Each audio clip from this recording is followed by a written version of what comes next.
Good morning. Welcome to Wednesday of SEC Media Days.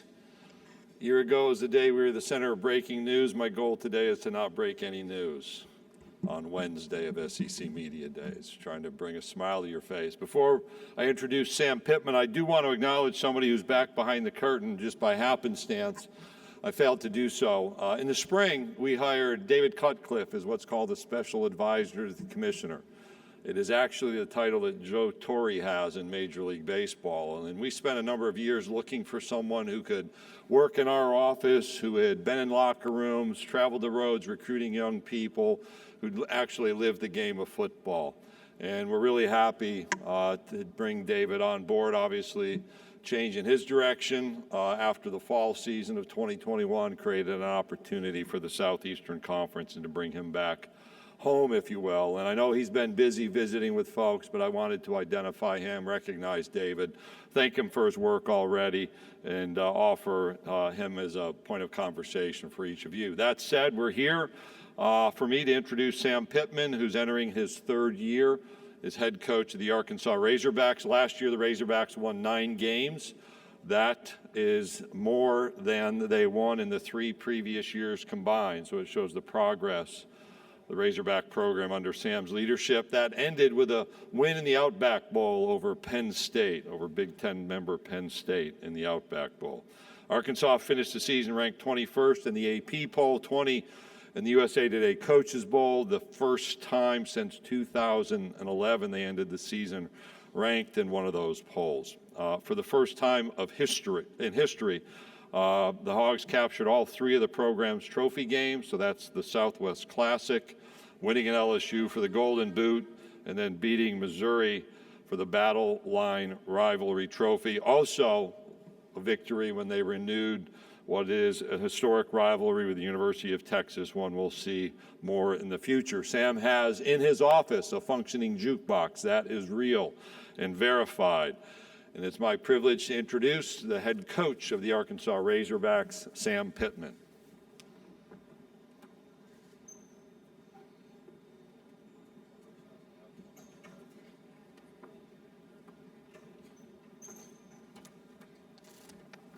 Good morning, everybody. So glad to be here. Glad to be among you all this morning. I want to thank Greg Sankey, certainly the best commissioner in football, without a doubt, most knowledgeable. Also want to thank William King. William King has done a lot for me through the SEC office, and certainly appreciate him. Hunter Yurachek, you know, I want to say a little bit about Hunter in that he's a wonderful boss, and I say it that way, but he makes you feel like you're working with him, not for him. I want to thank him for my contract. He went to work with Jimmy Sexton and with the board of directors. It wasn't easy. It took a while. But Hunter kept working, and I felt like he worked for me, for the university to make it fair. In that contract, the SEC non-compete clause, I wanted that. I wanted to sell stability in our program, and I wanted to show the state of Arkansas my loyalty to them. And so with that non-compete, I'm going to be able to coach throughout my career, hopefully as long as we win, obviously. At the University of Arkansas. We brought K.J. Jefferson today, Bumper Pool and Jalen Catalon. Told the team yesterday, if it's up to me, you know what I'm going to say, I had to bring the whole damn team. However, we're allowed to bring 3, and we're represented well. With K.J. Jefferson, he was our leading rusher, leading passer, was the MVP of the Outback Bowl, and he's a returning captain from last season. He's our quarterback. He makes us go. He sets the tone for our football team. Bumper Pool is what I would call a super senior, coming back COVID senior year, had 125 tackles at his linebacker position. Great leader, great kid.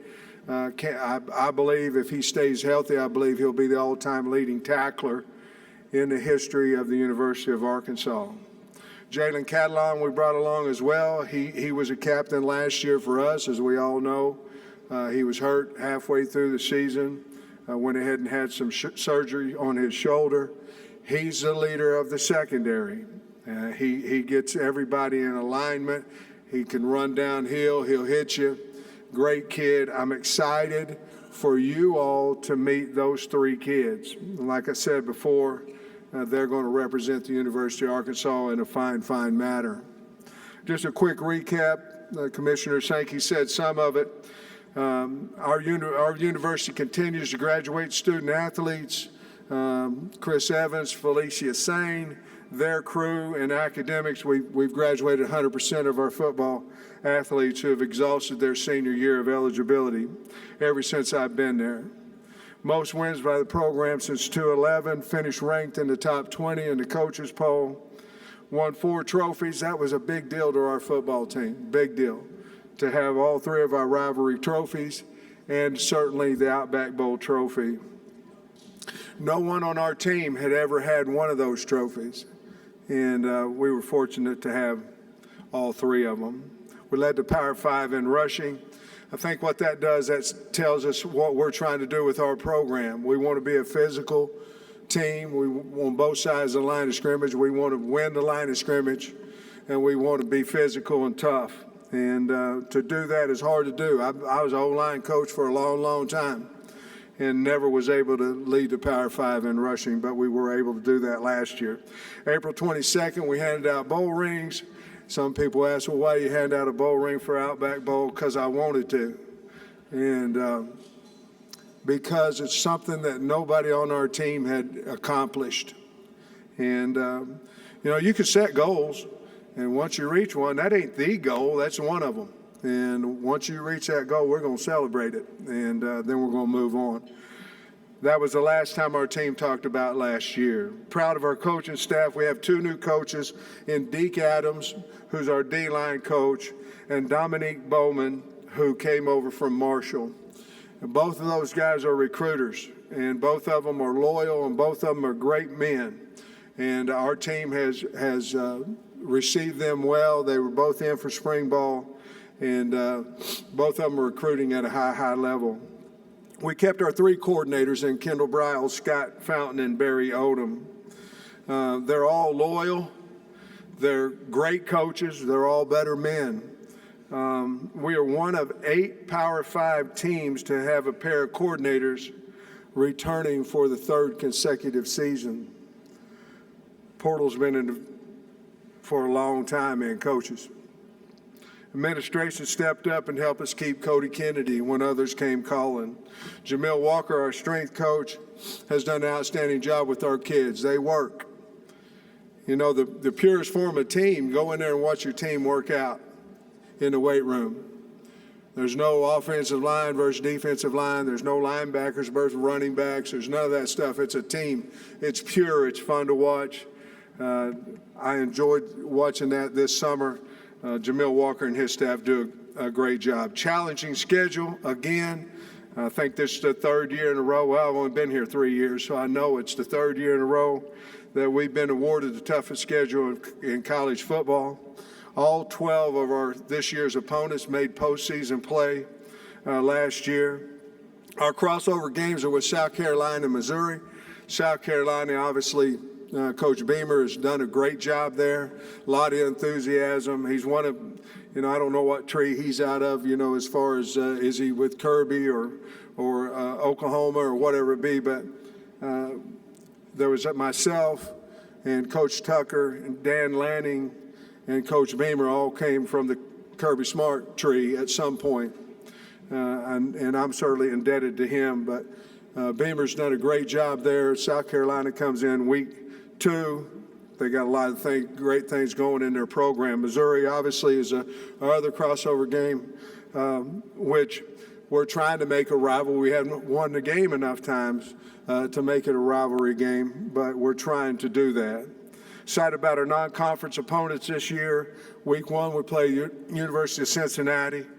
Luke Fickle's the head coach there. They went to college football playoffs, AAC conference champions, and he was AFCA Coach of the Year. We're excited about that game. Week 3, we play Missouri State. Bobby Petrino, Arkansas coach, had great success at the University of Arkansas, has been in the FCS playoffs the last 2 seasons. BYU, they're 21-4. They have 2 top 20 finishes over the last 2 years, 20 returning starters. We go to BYU. And then Liberty, they have 3 straight bowl wins under Coach Freeze. We all know about Coach Freeze. We have 12 starters returning, 6 on offense, 4 on defense, 2 special teams, with Cam Little and Reed Bauer on the special teams. We have 3 super seniors returning, Dalton Wagner, Bumper Pool, and Dorian Gerald. Portal additions, we had 9. We ended up with 2 wide receivers, 4 D linemen, 1 linebacker, 2 DBs. 5 of those were at our spring practice. They practiced this spring. 4 of them came in this summer. We expecting every one of them to contribute to our success. We'd like our program to reflect our state, the great state of Arkansas. Loyal, tough, hard-working. One of our goals every year is to make the state of Arkansas proud of the football team. In my office is a sign that says you're not coming to play for the University of Arkansas, you're coming to play for the state of Arkansas. And it's true to the core. We've established a true home field advantage in our stadium because of the state's passion for the Razorbacks. From 2019 to 21, we were number 2 in the nation, number 1 in SEC, with fan attendance increase of 14,000 fans, additional fans per game. Jamie and I are honored to represent the University of Arkansas, honored to be the head coach at Arkansas. I want to thank all the media for your work and helping us tell our story. With that, I'll take questions. Thank you, Coach. If you have a question, raise your hand. We have Allie, Lexi, and Blake. We'll get a microphone to you.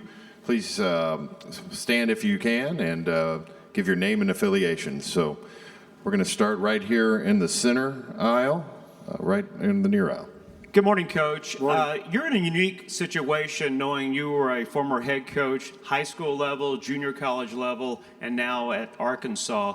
How has that helped you now in this, this landscape that we see now, not only the normal recruiting process, but also the transfer portal as well? Yeah, I remember being the head coach at Hutchinson Junior College, and they said you had to have 120, 140 kids on your team. And I went out west of Kansas and recruited. So, at a junior college, you're going to recruit 85, 90 kids every year. And it's kind of crazy. So, yeah, I've been raised up with a lot of people, and that's basically what the portal is doing now. With us, we signed 22 and 9, so we signed 31 scholarships, which is unheard of 2 years ago, if you know what I'm saying. So it's been change happens, and it just depends on if you're willing to deal with the change or are you going to fight the change. And for us, we're willing to do whatever we can to make our football team the best. Coach, we're going to go right over here on our left side, second row. Matt Stahl, Columbia Tribune. What do you think of the job Barry Odom has done there the last few years, and how different do you expect the defense to look this year? Well, we lost a lot of players off our defense. We felt like we did a nice job of getting some portal guys to help us, and obviously we're advancing the guys we had on our team. Barry Odom's a key part of the University of Arkansas' success, along with Kendall Bry, along with all our coaches. But he's a very, very key part, and especially because he helps me, and he still helps me. I'm a work in progress, and he helps me with head coaching responsibilities. I bounce everything off of him still to this day. But Barry Odom is one of the most loyal, wonderful people that there is in the country, and he's unbelievable loyal to myself and the university, and I'm really, really happy that he's part of our staff. Coach, we're going to go over on our right-hand side over on this right aisle. Hey, Coach. Steve Moulton, WZZN. Hope you're doing well. Wide receiver position in particular, if you could evaluate that for me, Coach, and also the role that Malik Hornsby could play on this team. Yeah, well, I think, obviously the unsaid thing there was Burks, losing Traylon Burks. And I don't know you replace a guy one for one. I don't think you can, there. So we're going to have to do it by committee. I like a couple of the guys we've gotten in the portal, and Matt Landers and Jaden Hazelwood. But I think Keytron Jackson's going to have his best year. I think he's ready to go. Warren Thompson's ready to go. Bryce Stevens has improved. I like who we signed out of the freshman class. It's still yet to be determined whether they can, help us or not. Isaiah Sertana, Sam Bakke, and Quincy McAdoo. They've all had good off-season, or one had off-season in summer. But we're going to have to do it by committee. I'll say this. We look like a wide receiver group. We run like a wide receiver group. KJ's going to have to get comfortable with where these guys are going to be, and he has to get comfortable with their speed and the way they run their routes and all those things. But I think we're going to have to replace Burks by committee. That was certainly probably the number one thing offensively that was concerning. Along with Malik, we have used him at wide receiver. He's fast. He has natural ball skills. We need to get him on the field. If he doesn't beat KJ out in fall camp, he needs to be on the field. He's fast. He's up to 190 pounds now. He can withstand the heat and hits, physicality. But the other thing that helped us is Cade Fortin. So getting Cade Fortin in at quarterback allows us a little bit to move Malik Hornsby out and look at him at wideout. But he's a good enough player. He needs to be on the field. So he's certainly got a chance to help us there as well. Coach will go right in front of me about midway back in the green. Good morning, Coach. Jacob Goins from ESPN 106.7 in Auburn. What does it mean for you to be a part of the Arkansas athletic department that has become one of the best in the entire country across all major sports? Well, we got to get better. I mean, if you're in Arkansas right now, everybody's doing so much more than we are. And so we have to get better. But seriously, it's unbelievable. When the basketball team goes to Elite Eight and Dave and them go to the World Series and Courtney and them win the SEC, and it can go on. Women's soccer won the SEC, and Bucky and them won the SEC in track. It's unbelievable. I think you have to look at those individual coaches, and you certainly have to look at Hunter Yurachek and his staff. But it's a great time to be a Hog now, and I think everybody in the state's pumped up about sports. You can see that in ticket sales and revenue of those things as well. And I'm certainly excited to be a part of it. Coach will go same section right in front of me, 4 rows back. Kirk. Kirk Bowles from the Austin American-Statesman. Congratulations on your great year, Sam. Thank you. Do you feel like, are you comfortable saying Arkansas has arrived? No. And a second question, do you want Texas and Oklahoma as permanent rivals? Yes. First answer, no.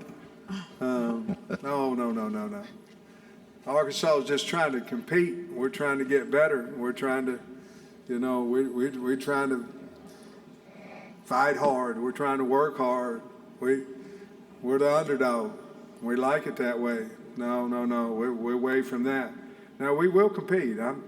We'll do that. Roll that out there and let's play ball.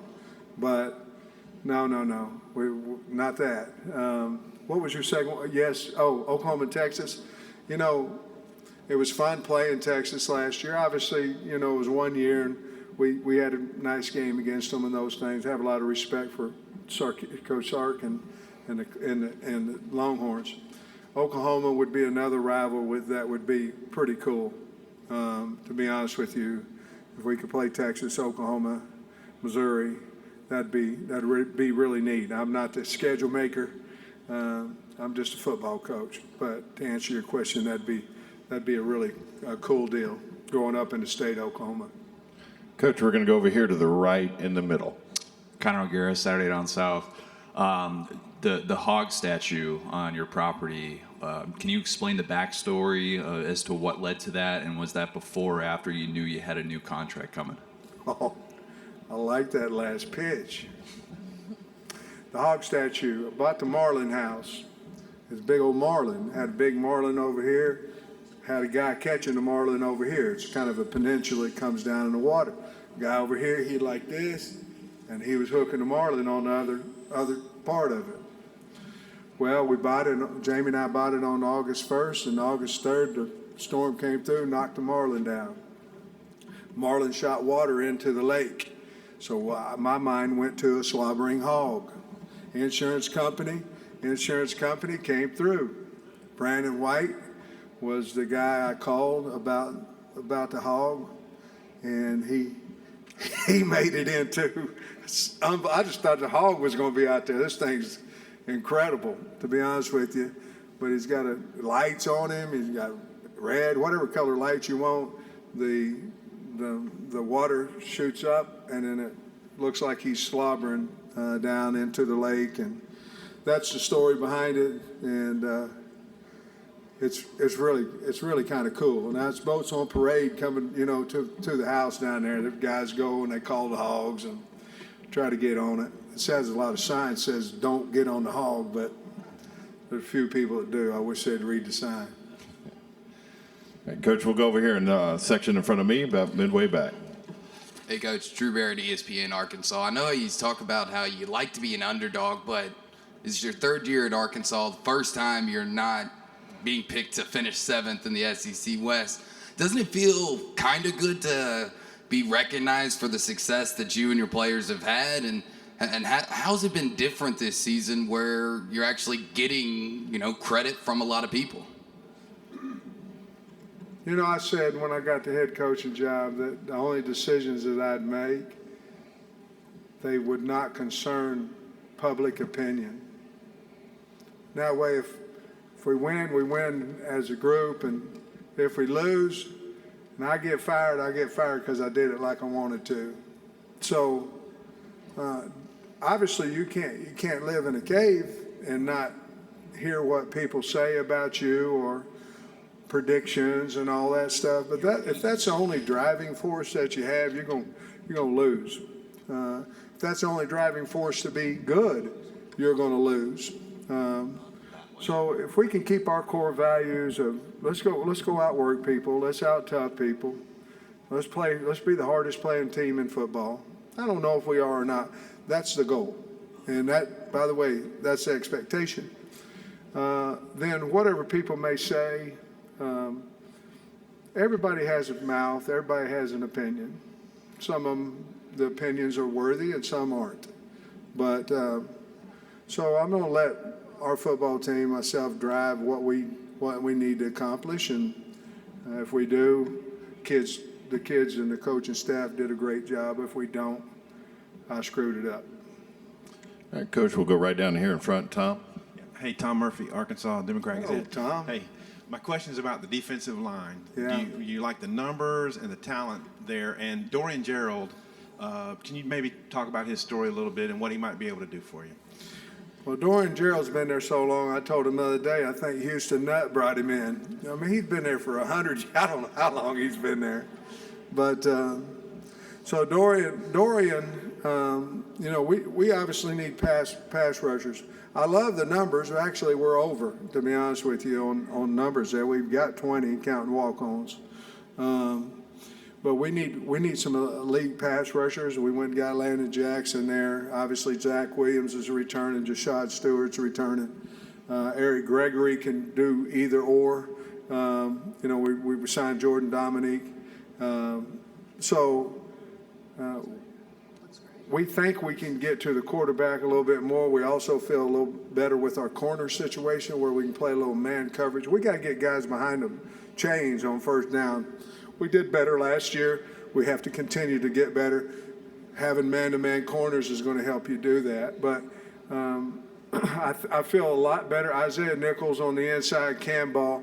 Obviously, losing Torian Carter for a whatever the period of time it is hurt us. He was having a wonderful spring. But other than that, I feel good. Terry Hampton coming in, I feel good about Taylor Lewis, some of those guys, and we'll see what happens. But I think we'll be much better on the D-line than we were a year ago. Coach, we're going to go over on our left-hand side on the far aisle. Good morning, Coach. Morning. Matt Moscona with ESPN Baton Rouge. Sure. You and LSU kind of had a little player swap this year of Yeah. sorts. What are you expecting from Dwight McGlothern, Landon Jackson? What's LSU getting in Greg Brooks and Joe Fouché? Well, let's go what LSU's getting. Two fine kids. Ones that were never in trouble, and ones gave everything for the University of Arkansas. And we're very, very happy that they were on our football team. They'll work hard. They're good kids. They're good players. And certainly when you go in the same division, it's harder, certainly. But great kids, great parents, and Coach Kelly got two fine football players. For us, Dwight McGlothern is a guy we think can play man-to-man cover corner. More importantly, he thinks he can play man-to-man cover corner, and he can. He's long. I like him a lot. Landon Jackson came over with an injury. Wonderful person, wonderful kid. He's just now healthy. He can run now. He can run long. And so we felt like, not necessarily from LSU, but we felt like some of our issues were rushing the passer as a defensive end and a man-to-man cover corner situation. Not that we don't have them, but we needed more. We felt like we did well with those two guys in the portal. Okay, we have time for a couple more. We're going to start here on the center aisle, near aisle in front of me. Hey, Coach. Chris Marler, Saturday on South. You brought up the schedule. I don't know if you know this, but you're 16-6 against the spread. So I wanted to say thank you. How much? 16-6. Go Hogs. Love it. My question is, you brought up how difficult the schedule's been and you're not in control of it. You're the most likable coach in the conference, possibly the country. Who's doing this to you with the scheduling? And is there plans to kind of scale that back a little bit moving forward? Well, schedules are scheduled out so many years in advance, and nobody knew, maybe they did, I don't know. But Cincinnati, when they were scheduled, I know they weren't in the college football playoffs. And then BYU's always been really, really, they've been a good program, but they're at the top of their game. Not top. I think they played for a national championship a few years back, or not McMahon or who. I may be all messed up on that one, but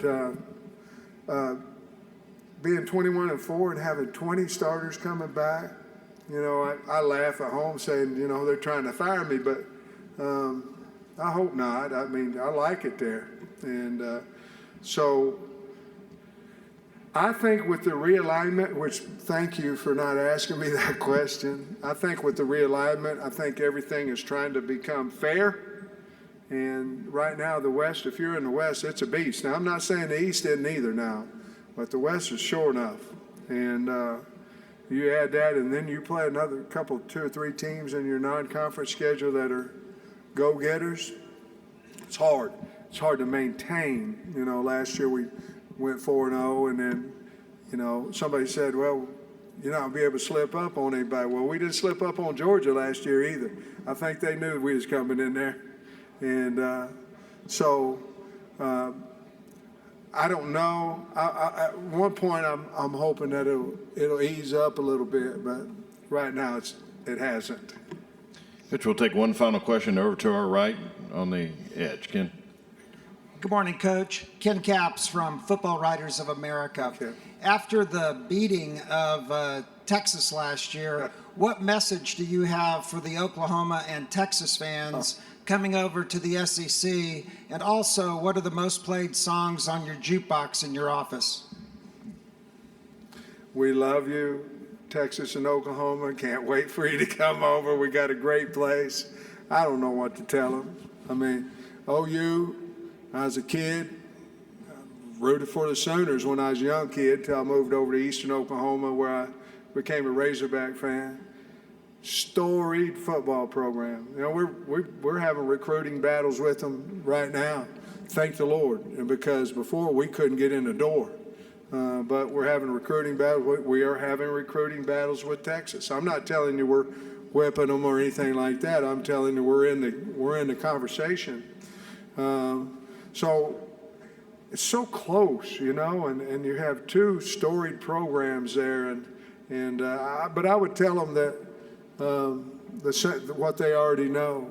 It's a hell of a league, and it's about big people and fast people. You know, it's just not any different probably than the Big 12, but consistently each week you better have some depth. And those guys are great coaches over there at Texas, Oklahoma. They know that. And the most thing on my jukebox, the most played thing right now is a little Stevie Nicks. You know, I love her. And I don't know her. I don't mean that, you know, I hope Jamie didn't hear me say that. I mean, but I like her, you know, and I like Fleetwood Mac. But I'm listening to a 4-song rundown right now. If I can do 8 and then come back with the top 2, I can get my 2-mile walk in. So that's what I'm doing right now. Coach, thank you for your time this morning. Go Hogs. Thank you very much.